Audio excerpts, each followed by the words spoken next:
누군가가 제게 부탁을 해서 재원 시리즈를 한 것은 결코 아닙니다.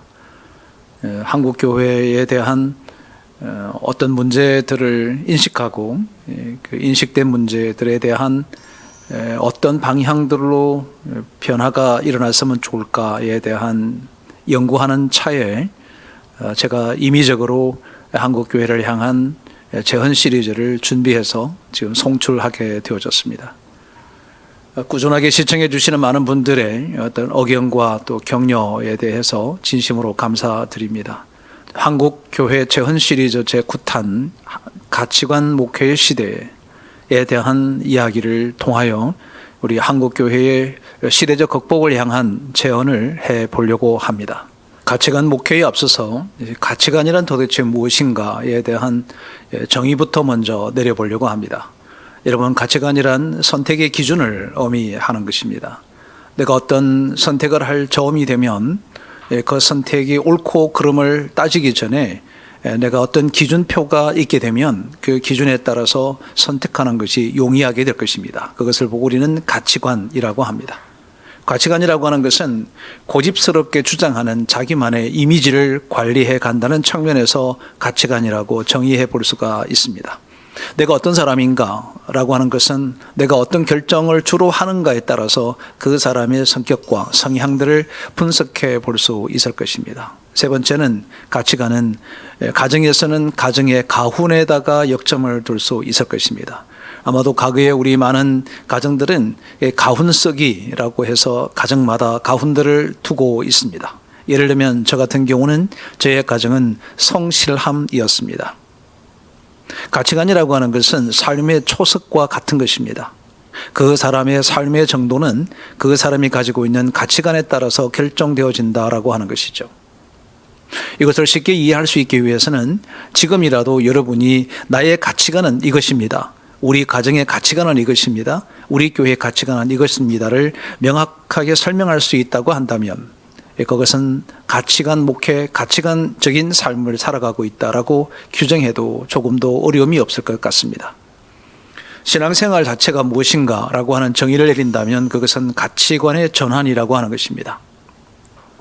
신앙적 가치관, 영적인 가치관, 하나님 나라 가치관, 하나님의 뜻에 따르는 가치관에 따라서 살아갈 때 우리는 그것을 신앙생활이라고 얘기합니다.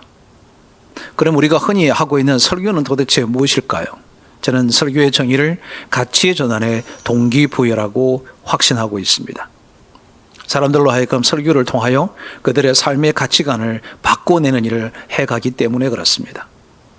그러면 우리가 하고 있는 주 텍스트인 그 말씀은 도대체 어떻게 정의를 할 수 있을까입니다. 말씀은 영혼의 가치관을 갖게 하는 가장 강력한 도구이며 삶이며 진리이며 그 본체이기도 합니다. 고로 성경은 가치관을 함축하고 있는 책입니다. 하나님의 말씀인 것입니다. 하나님의 말씀 자체가 우리의 삶에 정확한 가치관을 제시해주는 선명한 도구인 것이 확실하다는 것입니다. 그러면 왜 지금 이 시대에 가치관 목회가 필요한가? 왜 가치관 목회여야 하는가입니다. 우선은 교회 미래를 가늠할 수 있는 잣대가 되기 때문이고 우리 모든 교회 사역들에 대한 결정 기준이 됩니다. 내가 어떤 프로그램을 도입하려고 할 때는 이 프로그램을 도입하게 되는 그 가치관이 무엇인가에 따라서 그 프로그램이 옳고 그름을 판단할 수 있기 때문에 그렇습니다. 과거 우리 한국 교회는 상당한 기간 동안 수많은 프로그램들에 노출되어져 있었습니다. 가치관과 별로 무관하게 성공적인 프로그램이 있으면 모든 교회들이 가치관과 상관없이 프로그램을 도입해서 프로그램을 운영해 왔습니다. 어떻게 보면 프로그램 목회다 이렇게 규정할 수 있습니다. 여러분, 지금 이 시대는 어떤 프로그램도 그 교회에 합당하다, 적용된다, 그것이 효과적이다 얘기할 수 있는 것이 거의 없습니다. 왜 그럴까요? 가치와 일치되지 않는 프로그램들을 운영함으로 프로그램은 단회적으로 끝나버리기 때문에 그렇습니다. 왜 가치관 목회일까? 사람들의 진정한 영적인 의식 전환을 지키기 위해서는 가치관의 정립이야말로 교회가 교회되게 하고 그리스도인을 그리스도인 되게 하는 매우 중요한 요체가 되기 때문에 그렇습니다. 결국은 신앙의 본질이라고 하는 것은 가치관의 변화에 달려 있습니다. 우리는 신앙생활 한다는 것은 세속적 가치관을 해서 하나님의 나라의 가치관으로, 하나님의 뜻의 가치관으로 전환되는 것을 신앙의 본질이라고 얘기할 수 있기 때문에 그렇습니다. 사람이 성숙한다는 것은 그 가치관이 성숙해 가는 것입니다. 사람이 변한다라고 하는 것은 그 가치가 변해졌다라고 하는 것입니다. 아주 높은 어떤 가치관을 가진 사람은 대단히 높은 경지의 수준에 맞는 삶을 살아내는 것과 똑같습니다. 아울러 가치관 목회는 우리 교회의 공동체를 강건하게 하고 소속감을 극대화시킬 수 있는 매우 중요한 요소가 되기 때문에 그렇습니다. 가치관이 분명하게 되면 많은 구성원들이 그 가치관을 함께 동의하고 동력하고 함께 공감해내기 때문에 그곳에 소속된 자긍심이 매우 높게 그렇게 발휘될 가능성이 매우 높습니다. 최근에 많은 교회들은 교인들이 교회에 대한 비교의식을 가지고 있다고 합니다. 이것은 가치관이 명확한 교회와 그렇지 못한 교회에서 따르는 상대적인 열등감이 된다고 하는 것입니다. 가치관의 특성들은 이렇습니다. 여러분, 가치관이 정립되게 되면 태도가 바뀌어야 되고 이 태도에 따라서 행동 규범이 바뀌어지게 됩니다. 무엇이 옳고 또 좋은 것인지 바람직한 것인지 어떤 표준이 무엇인지에 대한 것을 결정짓는 것이 가치관의 특성이 되는 것입니다. 가치관이란 학습과 훈련을 통해서 성숙되어져 갑니다. 여러분, 우리가 배우지 않으면 어떤 숭고한 가치가 있는지를 모를 수 있습니다. 그래서 성경을 배우고 진리를 배우고 익혀가야 되는 것이 분명하다는 것입니다. 그런 가치관을 통해서 학습됨으로 훈련되어짐으로 가치관이 성숙해져 갑니다. 그렇게 갈 수 있다는 것입니다. 그러면 최고의 가치는 실행 가치와 함께 연결되어져 갑니다. 여기서 최고의 가치와 실행 가치란, 최고의 가치는 내가 추구해 가려고 하는 방향성이라고 한다면 실행 가치는 그 방향을 위해서 구체적으로 행동에 옮길 수 있는 자극되어지는 것을 우리는 실행 가치라 이렇게 얘기를 합니다. 개인의 가치에 대한 카테고리는 크게 관계 가치와 성장의 가치, 그리고 외면적 가치와 내면적 가치 이렇게 구분되어집니다.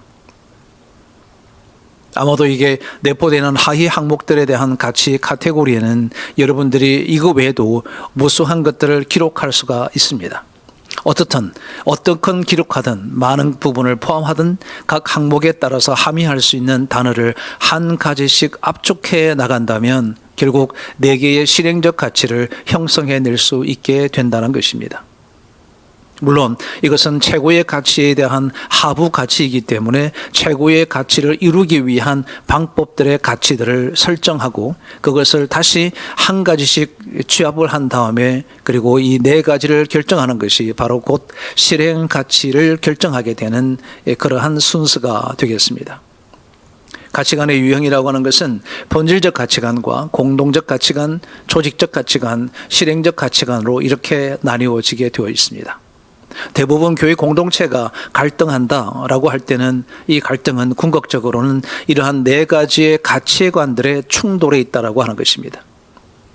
어떤 사람은 A를 본질로 여기고 어떤 사람은 B를 본질로 여기기 때문에 양보하지 않는 가치의 충돌은 곧 교회의 갈등과 공동체의 위기를 가져올 수 있다라고 하는 것입니다. 공동적 가치관이라고 하는 것은 함께 통용되고 공감되어져 있는 가치관이 무엇인가를 결정하는데 이것에 공감이 되지 않으면 갈등하게 되는 것과 똑같습니다. 조직이 갖고 있는 또한 가치관에 위배되거나 또 이율배반적인 가치에 대한 필요성들을 역설하는 사람과의 또 중간에 감격이 생겨지므로 우리는 이러한 가치관의 거리감이 곧 갈등의 요소가 된다는 것도 우리가 익히 알 수 있을 것 같습니다. 여러분, 가치관의 형성은 다음과 같은 프로세스를 통해서 가치관이 형성되어져 갑니다. 가치라고 하는 아이가 결정되어지면 그것에 대한 철학이 기반이 되고 철학에 따라서 가치관이 형성됩니다. 이 가치관이 형성되어지면 삶에 대한 방향이 나오게 되죠. 그 삶에 나오는 방향과 사명과 일체감을 갖고 이 사명은 또한 구체적인 비전이 일어나고 이 비전은 더 구체적인 목표 설정을 하게 되고 이 목표를 어떻게 이룰 것인가에 대한 전략적인 기반을 조성하게 됩니다. 이 전략적인 기반의 조성을 구체적으로 실현하기 위해서 구조와 또한 프로그램과 프로세스가 필요하게 됩니다. 실행합니다. 그리고 이 실행했던 결과를 피드백함으로 이 원리를 수정해 나가는 이런 순환적인 사이클을 통해서 우리의 가치관은 지속적으로 성장하고 성숙해져 가는 것입니다. 가치관 목회가 갖고 있는 유익성은 과연 어떤 것이 있을까라고 하는 것입니다. 우선은 공동의 가치가 하나 되어져서 교회가 통합되어지고 하나 되어져 간다는 것입니다. 두 번째는 이 가치관으로 인해서 모든 성도들이 소속감이 극대화되어져 갑니다.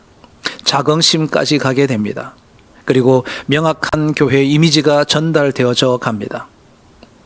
아울러 모든 교회 사역이 일관성을 가지고 나아갑니다. 설교에서부터 교회의 하부 구조인 어린이까지 그리고 모든 교회 프로그램들이 일관성을 가지고 가치관에 따라서 진행될 수밖에 없게 된다는 것입니다.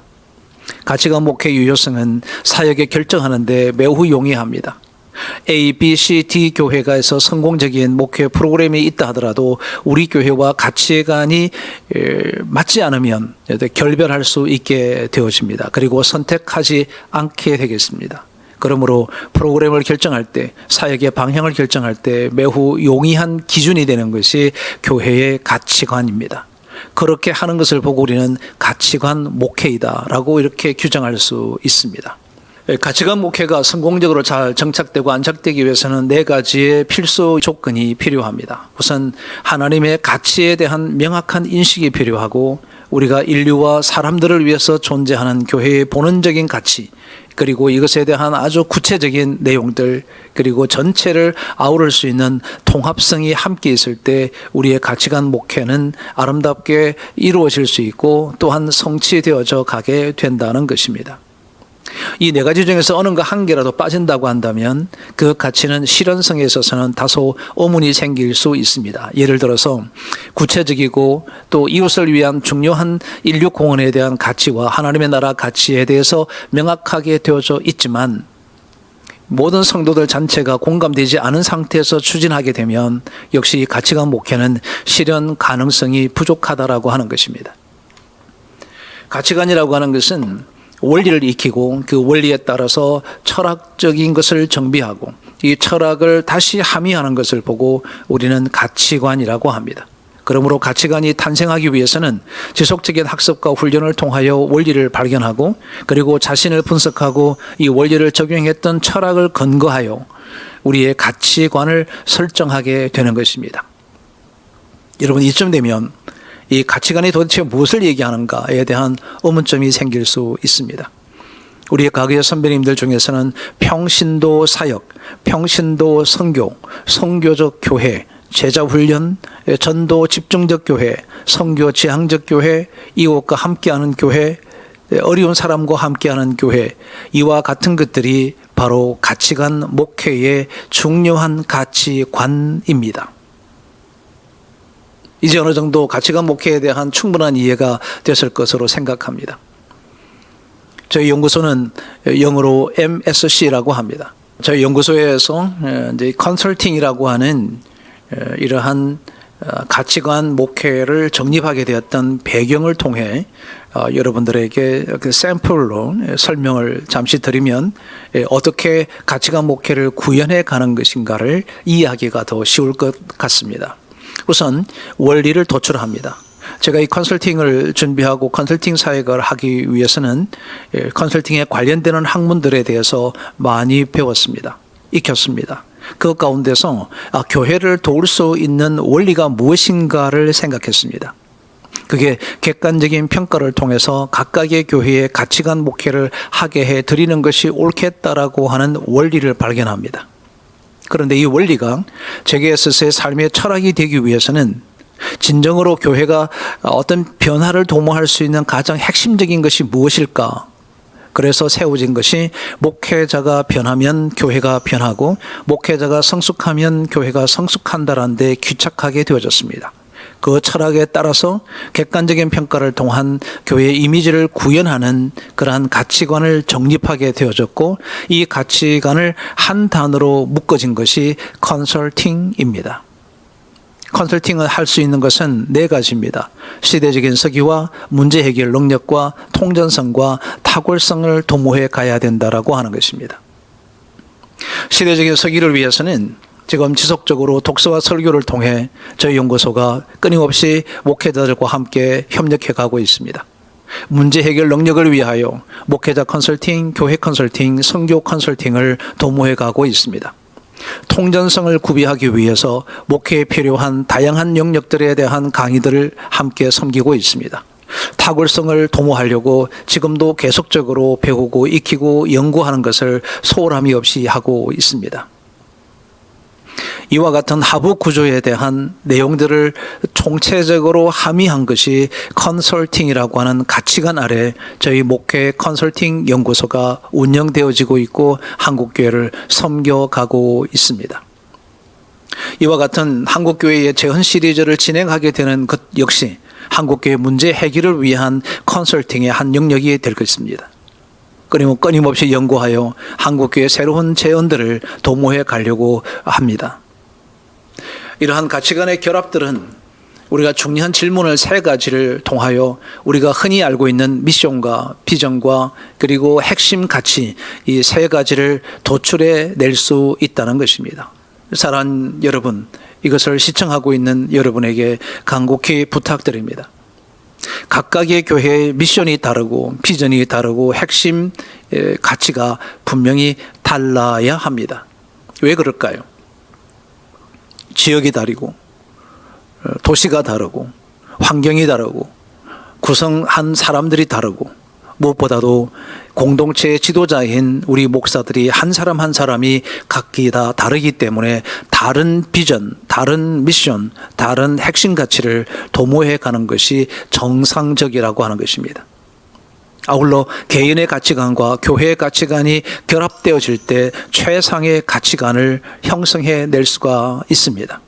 교회가 요구하는 것은 선교인데 개인의 가치는 제자훈련입니다. 제자훈련과 선교는 물론 일치시킬 수 있지만 이율배반적인 융합되기 어려운 가치의 이원화가 될 가능성이 매우 높다라고 하는 것입니다. 그래서 어떤 목사님이 교회의 담임이 되느냐는 그 교회의 가치관을 형성에 있어서 절대적인 영향을 주기 때문에 목회자와 그리고 목회자 개인과 그리고 교회가 갖고 있는 가치관의 결합과 융합이 될 수 있도록 하는 그런 미션과 그리고 비전과 핵심 가치를 도출해 내셔야만 합니다. 가치관의 세 가지의 언어가 있습니다. 가치 이르면 가치는 지속적으로 제시되어져야 합니다. 그리고 가치는 공유되지 않으면 제시된 가치는 가치라고 할 수가 없습니다. 아무리 좋은 가치를 제시하고 공유했다 하더라도 그 가치가 실현되지 않는다면, 실행될 수가 없는 가치라고 한다면 그것은 결코 가치관 목회라고 하기는 어려울 것입니다. 사랑하는 여러분, 아름다운 비전과 가치를 성도들에게 제시하고 지속적으로 가치를 공유해내고 그 가치를 실행해내는 이런 일련의 순환적 과정들이 우리의 목회 현장에 그대로 재현되어져 가야 합니다. 다시 한번 말씀드리고 싶은 것은 프로그램 목회에서 가치관 목회로 전향하셨으면 합니다.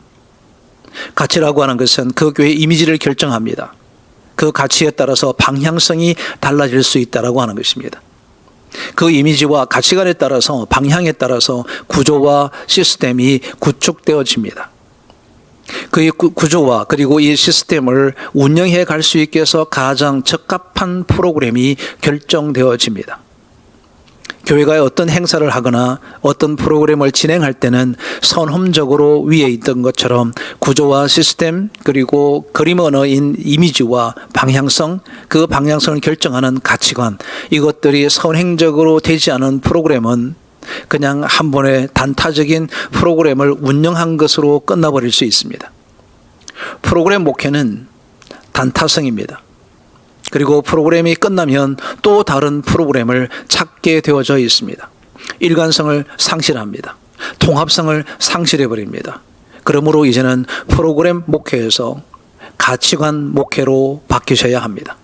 기능적 목회에서 이제 가치관 목회로 전환할 때가 지금의 이 시대 앞에 주어져 있습니다. 다시 하부적 가치로 보면은 교회의 5대 기능 중심으로 그 가치에 따라서 핵심 가치와 실행적 가치를 구분해 볼 수 있으셔야 하고 구분되어져야 합니다. 예를 들어서 예배의 핵심 가치는 열린 예배로 찬양을 중요하게 여긴다. 그러면 그 핵심 가치는 찬양 중심적 예배가 될 수 있습니다. 실행적 가치로는 찬양 시간을 30분 정도의 긴 시간을 배려하고 설교 시간에 대한 균형을 유지해 간다. 이렇게 실행적으로 바뀌어질 수 있기 때문에 여러분이 각각의 5대 기능에 대한 핵심 가치와 실행적 가치를 설정하게 되면 예배가 어떻게 해야 되는지, 전도를 무엇을 해야 되는지, 교육은 어떻게 해야 되는지, 선교 형태는 어떤 선교 형태를 가야 될 것인지를 결정하기가 용이해진다는 것입니다.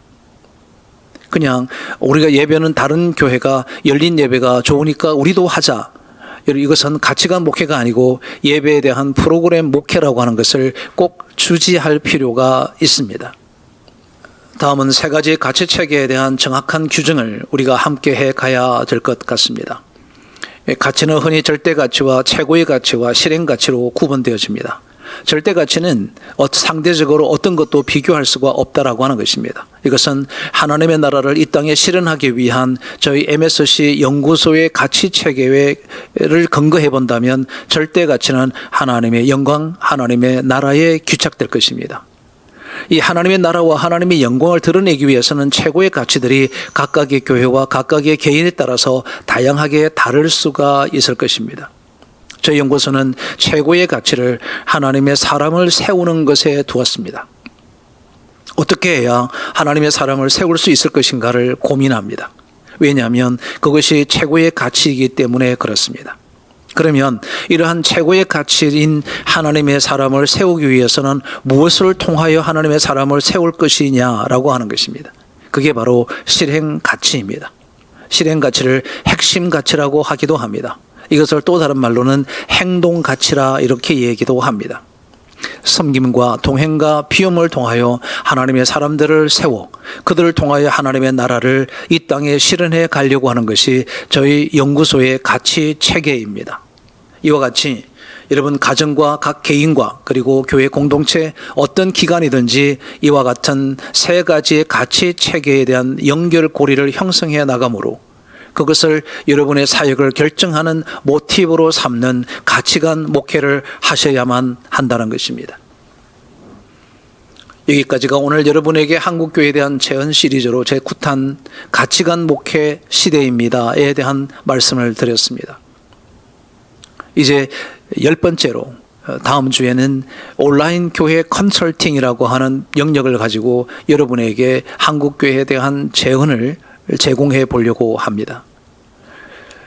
사랑하는 여러분, 동역자 여러분, 오늘도 이 목큰 TV를 시청해 주시는 여러분들에게 간곡히 부탁드리고 싶은 것은 내가 무엇을 해야 할 것인가를 결정하기 전에 내가 어떤 사람이 되어야 할 것인가, 우리 교회는 무엇을 해야 성장할 수 있을 것인가라는 생각보다 더 앞서서 해야 될 것은 우리 교회는 어떤 교회가 되어야 할 것인가에 대한 정체성을 확립하는 것이 가장 우선에 있음을 다시 한번 역설하고 싶습니다.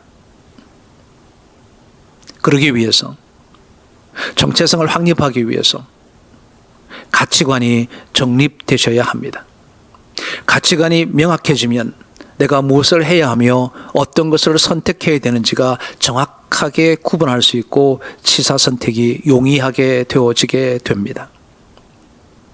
하나님 나라 가치를 실현하기 위한 구체적인 실행 가치와 최고의 가치를 형성함으로 여러분의 목회에 놀라운 하나님의 역사하심이 일어나게 되기를 진심으로 바랍니다. 시청해 주셔서 진심으로 감사드립니다. 고맙습니다.